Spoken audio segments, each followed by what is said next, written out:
at the, myself and Samuele will make our presentations. Then we have a little quiz for you. And then I suppose, what we want is to have a debate and a discussion. We could, when you want to ask a question or make a comment, then we could do that at the end. So without further ado, I will start. Anna Maria, can you put the... It's wonderful. So next slide. So this presentation, what I'm going to present to you is what is health. I will ask you to close your eyes and then think of an image about what health is. And then we shall see what you have in mind. Then I will explain what are the commercial determinants of health, what number and percentage of global death do these 4 products that I will reveal, but I'm sure you all know what they are, cause. What are the main tactics of the commercial determinants of health? And last but not least, what we could do, some suggestions. So what is health before? Next slide. Can you close your eyes? And then maybe 2 or 3 people could tell me what they have in their mind when they think of health. What is the image? Okay, I'm not going to... Could someone share? What is it that you actually see in your mind? Could somebody be brave and sort of... I can be brave. I see nature and I see a smiling person. Good. Well, I like that response. But if you Google, and Javi, go ahead. Yeah, I just wanted to say that I imagine like something similar, someone who is in nature, very like physically active and enjoying life to the fullest. Very good. Well, actually, that's what health is. But if you Google it, or in fact, if you look at DG Santé, it's not at all nature.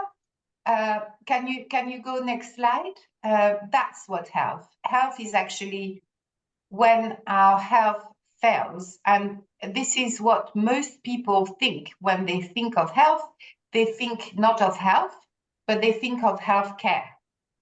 And this is a problem. Whilst the commercial determinants of health and the theory stems from the social determinants of health.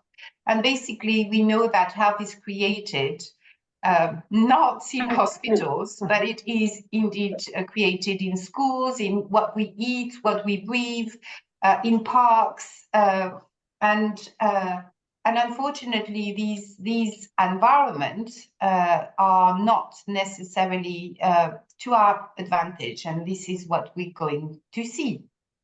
Next slide. So, okay. Now, what are the commercial determinants of health? Before I continue, I want to say that some of these slides, and of course, I've been chatting with Nathan Manny and Anna Gilmore. Some of these slides you may have seen already. It's a mix of both of their presentation plus some of mine. So I wanted to acknowledge that we've been working together on this presentation, as it were. Next slide. So basically, you will see here a bit of a history about tobacco control. And back in the 40s, the tobacco industry realized that they needed customers because women were not smoking. And what they did in order to recruit women, to start smoking, is to go to feminist movements and under the guise of the torches of freedom, i.e. a cigarette, but symbolized and sort of packaged as freedom, torches of freedom, then they distributed free cigarettes to women, and this is how women in America started to smoke. True story. Next, click, click, click. And these are the kind of images that were quite common. Can I interrupt you for 1 second, Flo? Can you put your presentation to a different mode, because we can see your notes next to it, but the slide itself is quite small. If you could change to a normal display mode or something like that. I'm not doing it. Oh, sorry. Anna Maria, it's okay. Anna Maria is. It's a question of doing it in different screens. Thank you for. It's still like this. I'm not sure how. No, it's better. Yeah, it's better. This is okay. Okay. Thank you, Mani.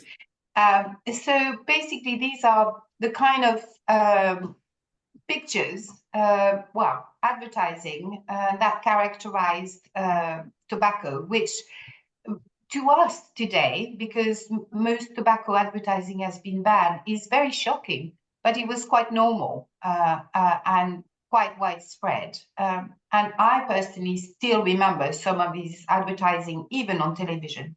I'm kind of an old person, that's why. Next slide, or the next image. So yes, to keep a slender figure, no one can deny Lucky Strike. I mean, rubbish, but they had no problem putting this advertising. Next slide.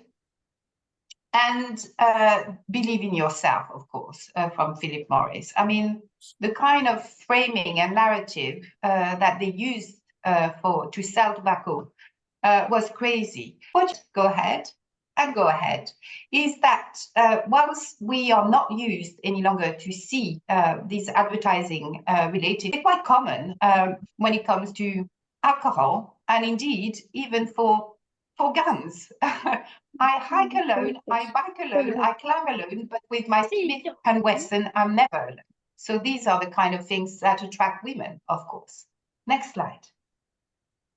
So to resume, what kills us and make us sick is a product of commercial organization or health farming industries, and in particular, the fossil fuels industry, the tobacco industry, the alcohol industry, and the ultra-processed foods and beverages. Next slide. So now I would like to ask you a question, because we are during the week of public health. What number and percentage of global death do these four products, the fossil fuel, tobacco, alcohol, and unhealthy food and drinks, cause? Do you have any idea globally and annually how many, the number of deaths? Okay, then unless you know it, but on the tip of your tongue. Next slide. Before, I'm going to make a comparison. So COVID, click. For COVID, it's 6.9 million deaths to date over 3.5 years. Next slide. And here you have the scale and the cost of the commercial harm, which is absolutely huge and vast and not at all addressed. If we look at the kind of funding that NGOs and research is going compared to all the other healthcare issues, then the minimum is 19 million globally annually, and the maximum is 33 million. So it gives you a kind of comparison. You have COVID, which basically covered so much, and then you have this number of deaths and disabilities. Well, here are the deaths, not the disabilities, and yet it's the fighting of these industries. We are only at the beginning. Next slide. So the one thing I want to say is I'm personally a bit tired of hearing that we need more data. We know what to do, and we have known for years. I mean, this tackling NCDs and the best buys have been published for a number of years. We have the policies. We know what to do. We also know that these policies would save a huge amount of money, but yet progress has been completely limited. Next slide, and we're going to see why. So what are the main tactics? Basically, unlike COVID, I mean, the virus was pretty bad, but the virus or communicable disease, you don't have an industry that pushes it. Here you have industries that actually stop us from implementing what we know works. So one of the things that they use is the denialism and disputation of evidence, or basically creating doubts. So Anna Maria, you can click. You have example of basically, they frame it as it's complex. Are we sure that that's what it is? It's not working. It's very complex. You can't put these policies in place because we are not 100% sure that they would work. And you can see the similarities in the way the narrative from the fossil fuel to the alcohol industry, to the tobacco industry, even to the weapon industry is framed. Next slide. Yeah, here is alcohol. But I thank you, Marlene, from Today Politico, which, by the way, is sponsored daily by Health Farming Industries that come into our inbox. So you may know that earlier this month, Estonia Parliament passed the first reading of a sweet drink tax bill. And this is the response today from Click, Anna Maria, from UNESDA, which is basically Soft Drink Europe. Soft drink taxes are an unfair and discriminatory measure to raise additional state funds while not providing any tangible solution to public health related issues. I mean, this is typical from Today, fresh off the press. Next slide.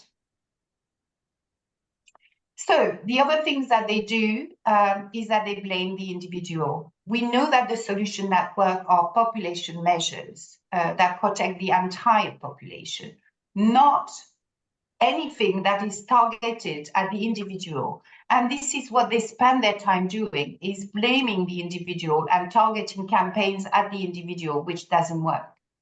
Next slide. And last but not least, they are bad. They are bad not only because they're bad, but because they block B, they amend A, and they delay legislation. And here I would like to show you an example from my history of what happened during the revision of the Tobacco Products Directive. Basically, the drafting of the legislative proposal almost never saw the light of day, very similar to what we see with the FIC regulation. So basically, from February 2009 to December 2012, which is also when the health commissioner was sacked by Mr. Barroso, the proposal was stuck in the commission. They were, you could see in blue here, there were 2 Eurobarometers, 4 external studies, 2 scientific opinions, 2 regulatory scrutiny board. I mean, at the time it was called IAB opinions. The public consultations were submerged. There were more than 85,000 responses orchestrated by the tobacco industry, and 24 stakeholder meetings. Of course, we never had these meetings with the tobacco industry. And it was a miracle that it took basically 6 months for the ordinary legislative procedure to go through. I suppose the the parliament and the member states were so angry that it had taken so long that there was political willingness to legislate on this dossier. And this is how, in 6 months, that was able to be done. But it was a miracle. Next slide. I would also invite those of you who understand French to go and see the film, which is in the cinema, which basically tells the story of Mr. Petit and what happened during the Tobacco Products Directive revision. It's called Une affaire de principe, and it's a great film to see. But you could see here listed all the meetings that the tobacco industry had with the top level at the Commission. And that was only a few years ago. And when we, the NGOs, requested to have these meetings, we were never received. So this is the reality. This was the reality, and it still is, because next slide. If you, yes, this is also amazing. During the Tobacco Products Directive, every single MEP received a packet with saying, basically, it was an advent calendar saying, if you regulate the packaging of tobacco products, this is what's going to happen to your chocolate. And they received a bottle of wine, which was funded by the tobacco industry, saying, if you legislate packaging of tobacco, this is what's going to happen to your wine. This is true story. Next slide. So what are the main lessons? Then we've got to remember that the EU is a market, that there is an estimated 48,000 lobbyists working in Brussels, most of whom are representing the interest of the Health Farming Corporation and their lobby groups. And that the EU is their favorite playground to block countries to do the right thing, or the possibility of their product being regulated. Next slide. They work together, as I have shown to you. I've given you an example of how they really work together to block, amend, or delay legislation and frame the issue and the narrative. So that's the reason why we need to work together, particularly those of us who are specialists in the commercial determinants of health. And also we need to remember that just as with climate change, science and data is not enough. These lobby groups don't do advocacy or don't do communication, they lobby. And I believe we should do the same. We know what to do, we know how to lobby, and we need to do the same. And there's one last slide, which I want to leave you with. This is what Jeffrey Sachs said before UN pre-summit on food system. He said the private sector is not going to solve this problem. I'm sorry to say this to all the private sector leaders here. The key for the private sector is simply this: behave, pay your taxes, and follow the rules. That's what business should do. And with this, I would like to stop and pass on the floor to Samuele. Or if you have any questions, I think the questions we could take for afterwards. Unless there is something burning right now.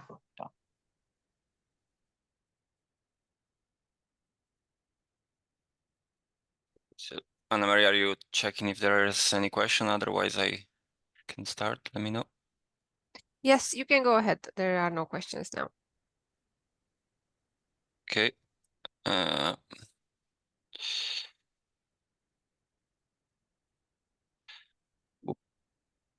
Okay, so you can see the slides all good? Perfect. So thank you so much, Florence, for the invite, and thank you so much, everyone, for being here. My presentation will be complementary to what Florence just presented. And so my name is Samuele Tonello, and I'm a research coordinator at EuroHealthNet. We are, for those of you who don't know us, we are a European partnership of public health bodies, and we focus mainly on social determinants of health and especially on tackling health inequalities. My work especially is on food system and physical activity policies. So today I'm going to focus mainly on food system aspects of the commercial determinants of health. But really, as mentioned by Florence, what is important to understand here is that we have a general blueprint of methodologies used, and then this blueprint has specificities for each of the topic we are considering, but really the core of the activities are the same. So I'm going to present some of these activities, some of what we could do, and a general reflection that will involve an elephant and it will involve some butter. So I will get back to that at the end. So the starting point is that, especially in food system, always when now, of course, I don't have a very long decade experience in this field, but more and more when we present on food system, we always start with the same data. We present the same issues. That saying, we start with non-communicable diseases. We then present how much of this is preventable. We move to obesity and overweight, and we go on explaining what is the situation here. And I think that today I want to focus on something else, but the starting point, it's really that the situation, it's really serious. And here, this simple line, it's how things have changed in just a couple of decades. So from the 70s now, you can see this is just obesity in the European region. Rates have more than doubled. And these things are changing so quickly that we move from 1 in 4, now 1 in 3 citizens are overweight or obese. And we have scientific studies already proving that if things don't change, we will be soon in 1 in 2 citizens in the European Union. And one of the aspects I think why I also didn't want to focus too much on data is that I think that we are becoming more and more numb to data. And also the way we are presenting these aspects, to me, shows a problem, because we are so numb to the data that when we talk about, for example, 1 million people dying each year as a result of overweight and obesity in the European Union, we present this number, but we really don't think anymore, conceive or really take into consideration the gravity of all this. So the situation is serious, and it's going to worsen if we don't act as soon as possible. So the question that someone has, of course, it's why? Why is this happening? And if you look at how we approach this problem over the last couple of decades, over the last 20 years, the answer is quite simple, is that people just don't listen. And so we told over and over to all citizens what they need to eat, and we told them that they need to eat healthy, they need to eat, they need to do more sports. We told them what to do, to eat more fruits and vegetables, and they just don't eat. They just prefer to eat unhealthy food. They just prefer to eat processed food, and so on and so forth. And this is also weird, because we've become better and better in our messages. We've had more and more conferences on health behaviors, on cultural insights, and we've tried to do all we can to be as clear as possible in our messages, but they keep not listening. Now, of course, I hope that it was clear to everyone that mine was quite I was bitter ironic here. And I think it's much more complex, and it's much more complex because, as we always say, and I will continue repeating this over and over, the problem is systemic. Systemic means that we cannot expect to create a system where the unhealthy choice is the easiest and expect things to change. And we also cannot expect people to just tell them how to survive an unhealthy system and expect that everyone will do this. Because if you have a food system that from the moment you wake up in the morning till you go back to bed, where the unhealthy one, it's always there is sort of a trap every step of the process throughout your day, then at a certain point, it is likely that you will fail. And so here, I also think that there's still, when you say 1 in 2 or 1 in 3, it means that half of the population, doesn't have that problem. But it means that you need to, those who have a better education, those who have a higher socioeconomic status, in a more privileged position, better suburb, and so on and so forth, they will survive. But you cannot build a food system where only ninjas can survive and get to the end. This is not the strategy that you can adopt at especially a population level, and if you want things to change. So the real question is not why we have increasing rates of obesity, it's why our food environment is so unhealthy. And when I say food environment, it's basically everything that surrounds you from the morning till bed on why you take a certain decision related to your diet. And here it's where the commercial health determinants of health become important. Now, thankfully, in public health, more and more people have realized that power and inequalities are important. So we have a growing literature on these aspects. So this is a very basic definition.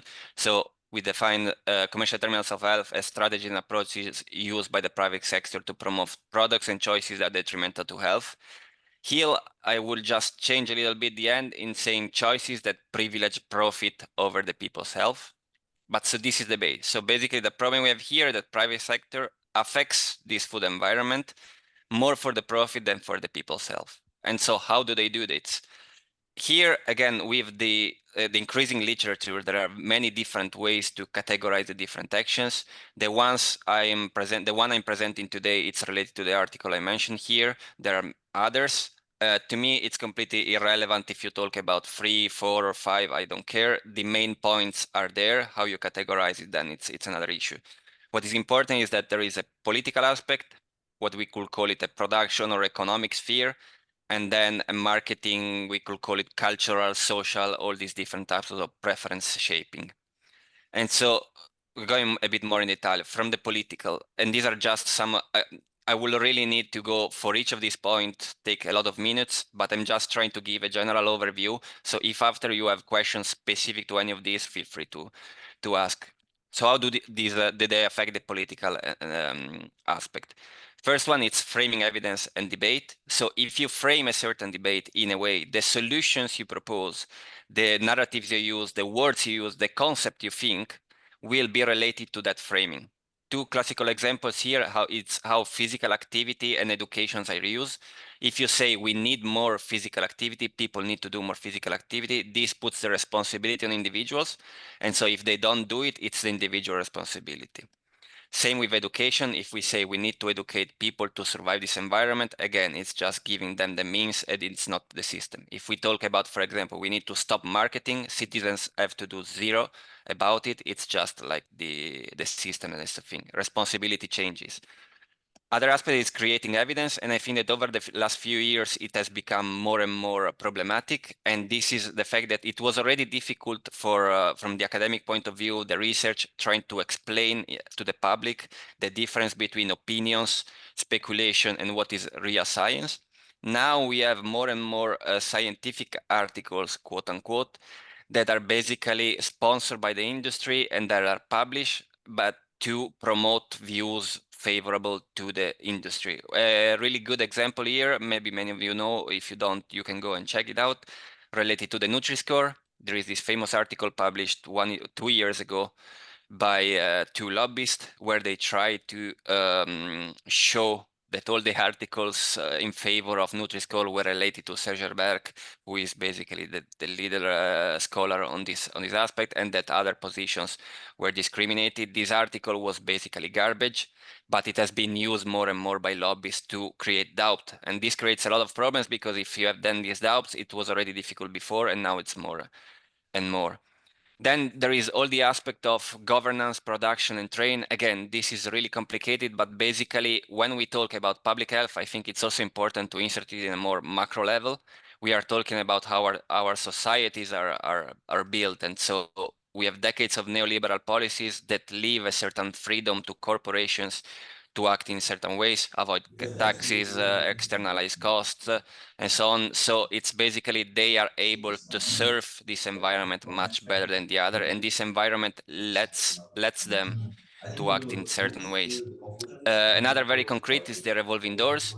It's basically, this is people that have worked in positions in the industry that then move to the government or governmental or other public institutions. So it's basically, if you are in industry, it's very good to put your guys there so that they will act for you. And also related to this, there is also a problem of how certain individuals are funded. So for example, the problem of checking if a certain industry funds a specific policymaker, because of course, if you are sponsored by the oil company, it is unlikely that your decision will not be biased afterwards in your decision-making process. And what was presented also by Florence influenced the policymakers, the famous lobbying and this is not only with the policymakers, but it at all levels of society. It's really being trying to be in local clubs, in networks with different society, philanthropy, and so on and so forth. So the most famous, of course, it's the policy making, but then it goes towards society. Then what we could call the production and processing, it's a little bit the strategies used in how they manufacture products. So there is a lot of discussion on ultra processed foods. We have low fats, sugar, and salt are also good because they are cheap. They can make things more palatable. They create an addiction for these products, so they are really strategically used in this aspect. And also, a good strategy here is also to show that you reformulate a little bit so that you can show that you're a good guy. So it's basically, even if you are far from the targets set by, for example, the WHO guidelines on products, then you formulate it, there is a sort of reformulate washing. Then there is the market share, corporate growth, using emerging markets. Again, if you go to produce somewhere else, then you go back. This is the usual aspect of the corporation in this globalized economic market. And then there is also here, it's really important how you influence subsidies allocation. And I think this was extremely important when we analyzed the farmers' protest, is that there wasn't much discussion on how the CAP distributes the subsidies, to whom they go, and then how these favor certain products rather than other. Are they sustainable or not? And then there is profitable by products. Industry can also favor which kind of products they are more, other industry are likely to use, that are cheaper, that are easier to use, and so on. And finally, there is what we could call it the marketing and preference shaping. This is probably the one that it's most, when one thinks about the commercial determinants of health, it's probably the main one that people think of. There is the brand awareness and visibility. So it's basically try to show your products in as many places as you can, in advertisement, media, digital media, sponsorship, partnership with different events and products. So it's really try to show your product as much as possible. There is consumer perception and products. This is a little bit more subtle, but it's also easy to understand as well. We all remember the toys in the chocolate eggs, for example, or all the products in the packaging, really to trigger consumers.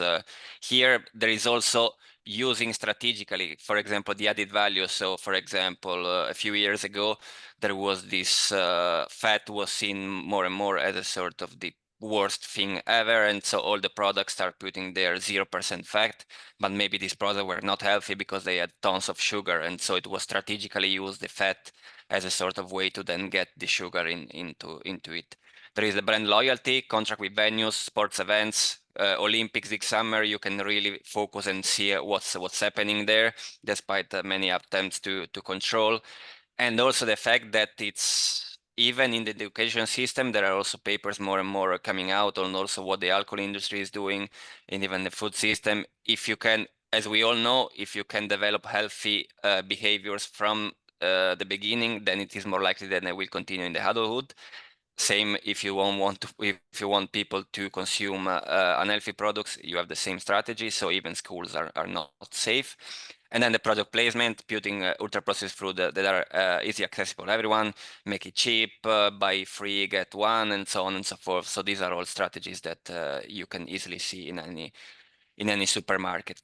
And so now what can we do about it? And here, again, for each of the points I presented, we could discuss, there is literature, there is evidence on what we can do.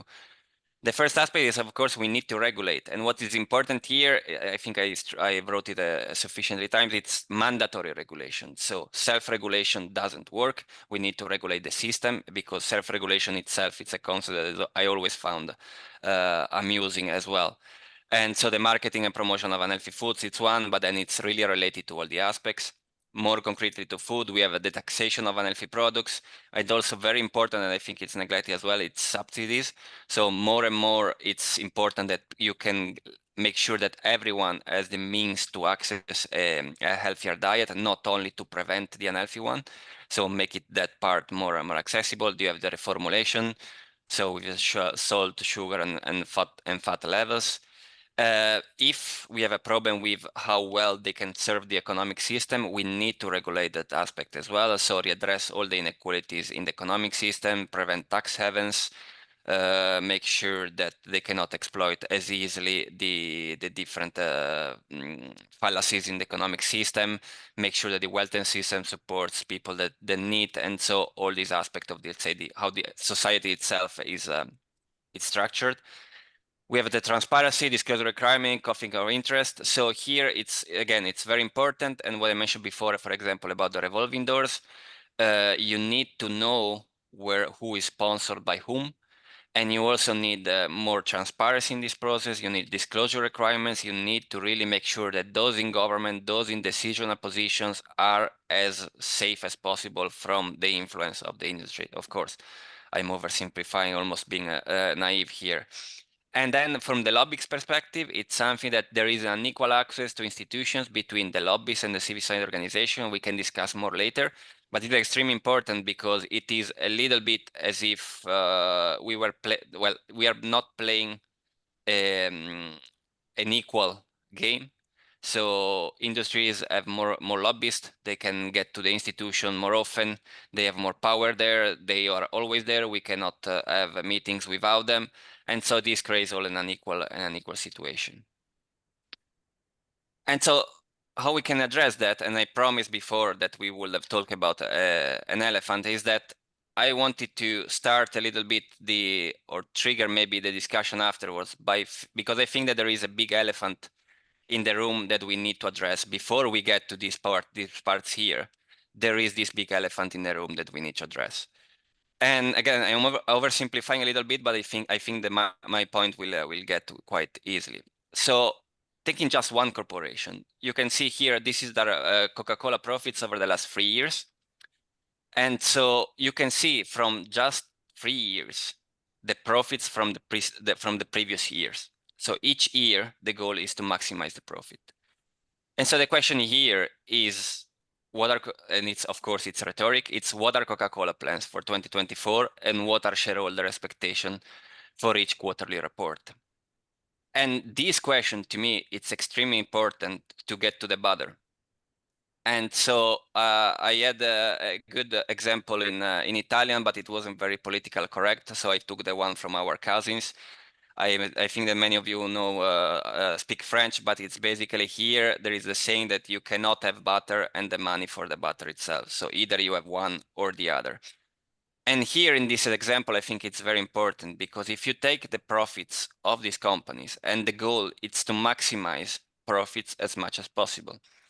And so the question that we have to address here is that can we have that continue growth of profits and at the same time achieve our public health goals and hopefully reduce overweight and obesity? Is it possible to have two at the same time? And so one example that I also have here is that oftentimes when I'm participating to this and there is a discussion and people bring out the examples of when Cristiano Ronaldo moved a bottle of Coca-Cola, and that always gives incredibly to my nerves. Because yes, that led to a decrease in profits over a certain, you can see there was a graph that I didn't put. There is basically it goes down. But then what happened is that shareholders said very clearly, look, we have to go back to how it was before. And you need to produce more profit. And so if you see that in a very, very short amount of time, these profits continue to go up.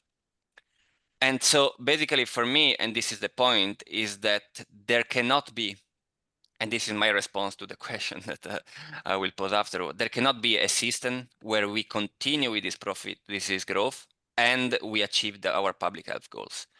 This does not mean, and this is really important, that these products, for example, have to disappear completely, but there is no way that Coca-Cola next year will continue to have these profits without putting in everywhere, without commercializing it everywhere, without having sponsorship. There is only by really maximizing this, you can continue with these incredible rates of profit. And also because it is a survival system. Asking them to change their behavior in this economic system will be like asking a lion not to hunt in the savannah. And so here, and again, my position now that I presented, it's quite clear, but it's also, I think that there is a question that we need to discuss together as civil society organization, non-governmental organization, public bodies, is that we need to negotiate. and we cannot, for example, continue to hide. But at the same time, do we need to better define the terms on which we are willing to negotiate? And can we say that health is a negotiable value? And so my answer is that we can clearly say that from our side that health is non-negotiable, and there will need to be make sure that this elephant in the room, that we cannot have butter and the money of butter at the same time. And so I hope that this was clear. And I just wanted a little bit also to trigger a bit the presentation, the discussion afterwards. And if you have any question, please go ahead and ask. I will stop sharing my slides now.